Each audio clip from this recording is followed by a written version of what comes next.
সব শেষ শর্ত যেটা আলোচনা করতে চাই সেটা হলো এই যে শুধু শিক্ষাগুলো কি গ্রহণ করলেই হবে না, শুধু শিক্ষাগুলো গ্রহণ করলেই হবে না, শিক্ষাগুলোকে অবশ্যই বাস্তবে প্রয়োগ করতে হবে। এই বিষয়টি আমরা ইতিপূর্বের উদাহরণ থেকে নিতে পারি যে মেডিকেলের ছাত্রটি অনেক কিছু শিক্ষা গ্রহণ করলো বটে, কিন্তু সে শিক্ষা যদি সমাজে এসে কাজে না লাগায়, অর্থাৎ ওই শিক্ষা অনুযায়ী সে চিকিৎসা না করে, তাহলে সে দেশের অর্থাৎ সে রোগীর কোনো উপকার করতে পারবে না। অতএব আমাদের সর্বশেষ শর্তটি হলো এই যে আমরা প্রত্যেকটা আমল থেকে যে শিক্ষাগুলো গ্রহণ করব সে শিক্ষাগুলো বাস্তবে প্রয়োগ করতে হবে।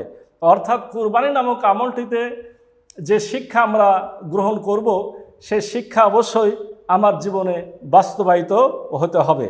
সূরা মাউনের যে আয়াতটি তেলাওয়াত করেছিলাম সেটা আবার উল্লেখ করতে চাই। সেখানে মহান রাব্বুল আলামিন বলেছিলেন, ফাওয়াইলুল লিল মুসাল্লিন আল্লাযীনা হুম আন সালাতিহিম সাহুন আল্লাযীনা হুম ইউরাউন ওয়া ইয়ামনাউনাল মাউন।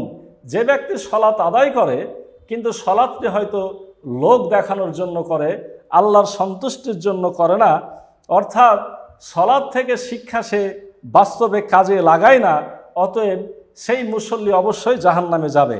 ঠিক অনুরূপভাবে আমরা ইতিপূর্বে উল্লেখিত সূরা আল বাকারার 177 নম্বর আয়াতটিও উল্লেখ করতে পারে। সেখানে মহান রব্বুল আলামিন বলেছেন, লাইসাল বিররু আন তুওয়াল্লু উজুহাকুম কিবালাল মাশরিকি ওয়াল মাগরিব, অর্থাৎ পূর্ব বা পশ্চিম দিকে মুখ ফেরানোতেই কল্যাণ নাই। এ বলে অনেকগুলো আয়াতে অনেকগুলো বিষয় আলোচনা করার পরে শেষে তিনি বলছেন, প্রকৃত লাভকার আকামুস সালাহ, যে ব্যক্তি সালাত কায়েম করে। অর্থাৎ সালাত কায়েমটাই মুখ্য বিষয়, সালাতের অনুষ্ঠানটাই মুখ্য বিষয় নয়। অর্থাৎ সালাতের মধ্যে আমরা রুকু সিজদা উঠা বসা, সালাতের মধ্যে কোরআন তেলাওয়াত তাসবিহ তাহলিল থেকে এবং সালাতের উঠা বসা সালাম ফেরানোর মধ্যে অনেক ধরনের ব্যবহারিক কাজকর্ম দিয়ে আমাদের অনেকগুলো বিষয় শিক্ষার আছে। সকল বিষয়গুলো আমরা শিক্ষা গ্রহণ করব এবং সেটা বাস্তবে প্রয়োগ করব, তাতেই আমাদের প্রকৃত শিক্ষা অর্থাৎ উদ্দেশ্য পরিণত হবে। অর্থাৎ শিক্ষাকে বাস্তবে প্রয়োগ করলেই সেই শিক্ষাটি আমাদের আল্লাহর রব্বুল আলামিনের দাসত্বে আমলটিকে কবুল করানোর জন্য সহযোগিতা করবে, নতুবা নয়। এই বিষয়টি আরও স্পষ্ট করার জন্য আমরা রাসূল সাল্লাল্লাহু আলাইহি ওয়াসাল্লামের একটা হাদিস এক্ষেত্রে উল্লেখ করতে পারি। সে হাদিসে আল্লাহ রাসূল সাল্লাল্লাহু আলাইহি ওয়াসাল্লামকে একবার সাহাবায়ে কেরাম জানিয়েছিলেন, ইয়া রাসূলুল্লাহ, আমাদের সমাজে একজন মহিলা আছে, যে মহিলাটি অনেক সালাত আদায় করে, অনেক সিয়াম পালন করে, অনেক দান সদকা করে, কিন্তু তার আচরণ থেকে প্রতিবেশী খুব কষ্টে থাকে। আল্লাহ রাসূল সাল্লাল্লাহু আলাইহি ওয়াসাল্লাম সাথে সাথে উত্তর দিয়েছিলেন, সে মহিলাটি জাহান্নামী। পুনরায় রাসূল সাল্লাল্লাহু আলাইহি ওয়াসাল্লামকে বললেন, ইয়া রাসূলুল্লাহ, আরও একজন মহিলা আছে, যে মহিলাটির আমল কম, অর্থাৎ তার মতো সালাত নাই, তার মতো সিয়ামও নাই, দান সদকাও সামান্য পনিরের টুকরার মতো।